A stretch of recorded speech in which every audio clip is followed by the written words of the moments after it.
да 5 айлықтардың макроталары көзге шығады. Ол тістен ғой.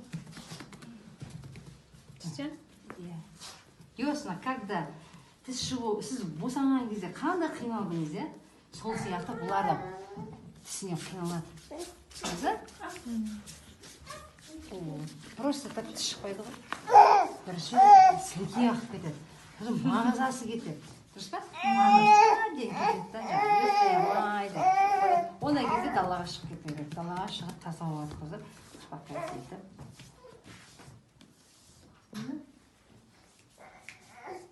Да.